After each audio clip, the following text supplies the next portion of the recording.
大家好，我是 Kate。今天呢，我将介绍一下谷歌的一系列产品。第一个是 Gemini 的 Code Assist， 第二个是 Project IDX， 第三个呢是谷歌的 AI Studio， 第四个是谷歌的 Python Gen AI 新的 SDK。我们先来看一下 Gemini 代码助手，现在是为所有的开发者免费提供 AI 编程助力。免费使用。谷歌呢说，现在根据它的一个开发者研究 ，AI 已经是开发者日常工作中的重要组成部分。最新的谷歌 Gemini Code Assist， 它是由 Gemini 2.0驱动的。前段时间我使用这个助手的时候呢，还需要将项目指定连接之后才能使用，当时我觉得麻烦，后来就没有去用。那它目前的话就是比较开放，每月高达18万次的代码补全，远超其他代码工具。它的上下文长度也是比较大的，高达128K， 支持多个平台使用，无论是 VS Code、Cursor、Windsurf、JetBrains， 它还可以在 Firebase 控制台获得免费的 AI 编程支持，也是支持 Android Studio 的。除了 Code Assist， 它还有一个代码助手，是为了 GitHub 连接的。可以定制、可操作、拉取请求反馈。它呢可以自动检测问题，提供改进意见，拉取请求摘要，自定义风格指南。每个团队都可以在他们的代码库中添加这样的一个文档，来描述 Gemini 在审查代码时应该遵循的指导方针。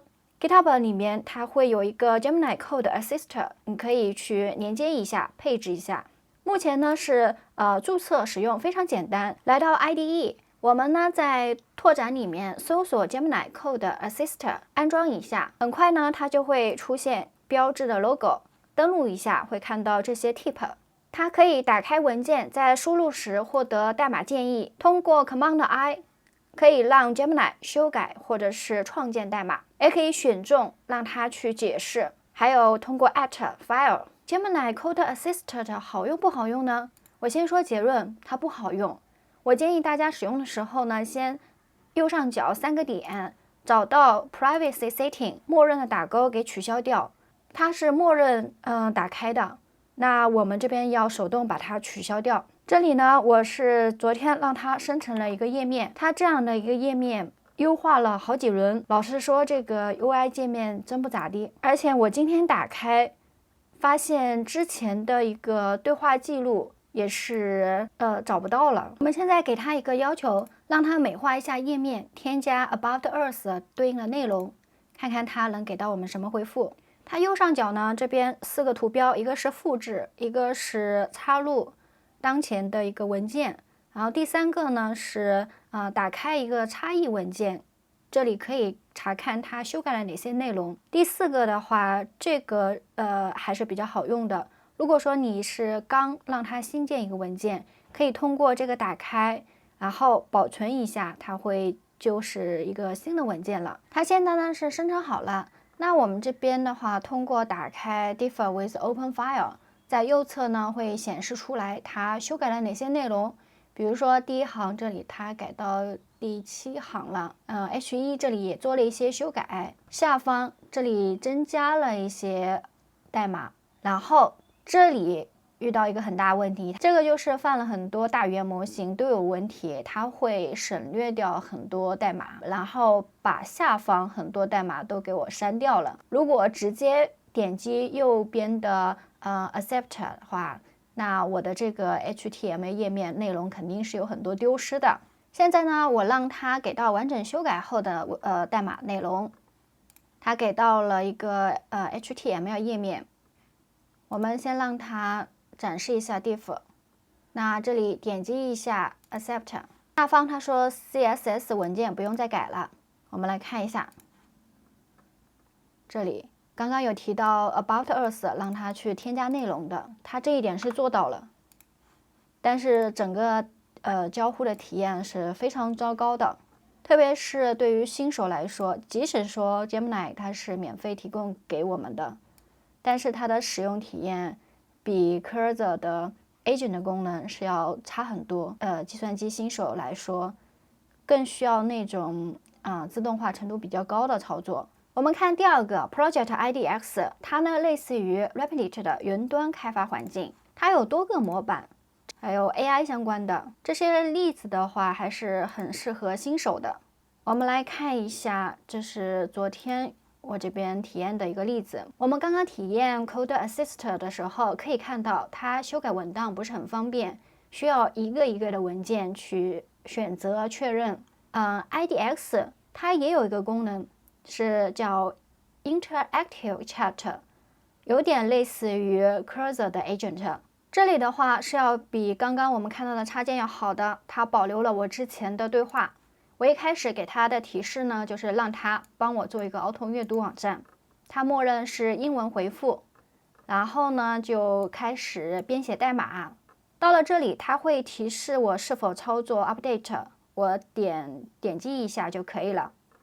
它可以创建多个文件，然后呢，我让它把页面设计调整一下，要美观一点。再接着呢，我给它一个 Mermaid 的一个图表，想要让它修改成这些板块。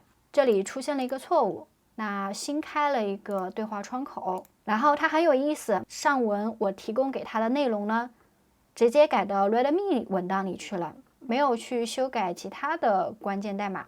于是呢，我又开启了第3个对话。现在它终于理解我要做什么内容了。最终呢，它生成的是这样的一个页面，是非常一般的。同样的提示词呢，我发给Cursor 里面的 Claude 3.7， 我们可以看一下它做出来的页面是这个样子的。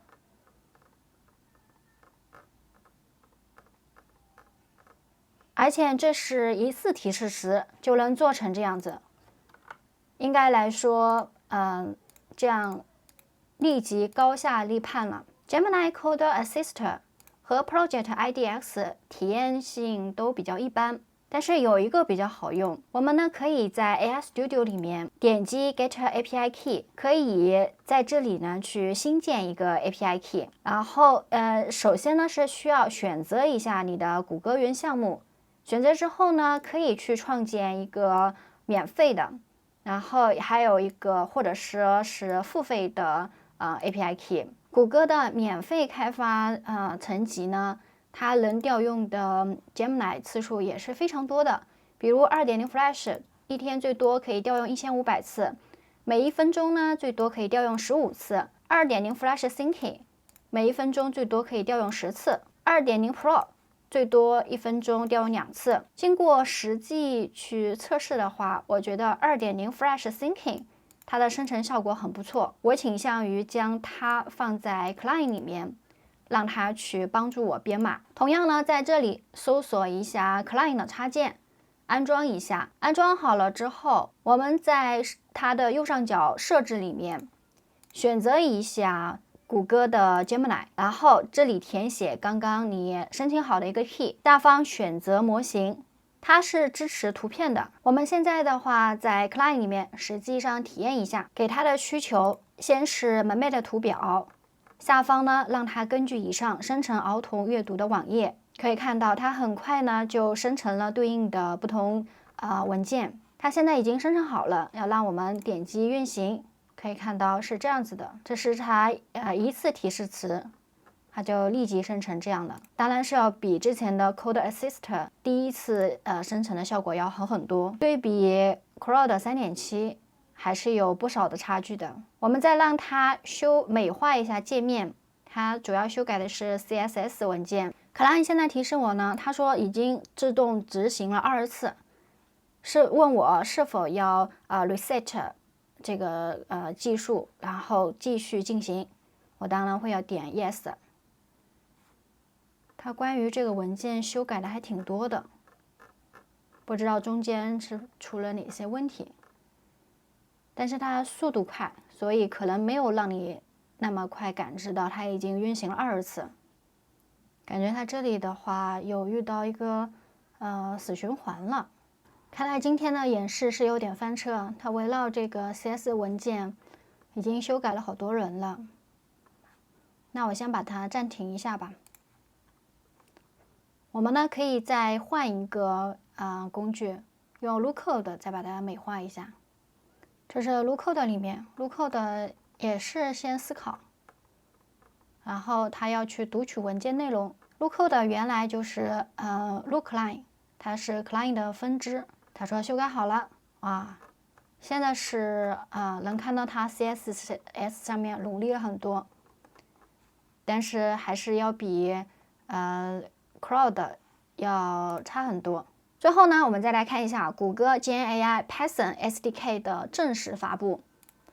它呢是集成 Pydantic 系统，包括函数调用功能、JSON 响应模式、流式处理支持，也支持Imagen3，还有模型微调等能力。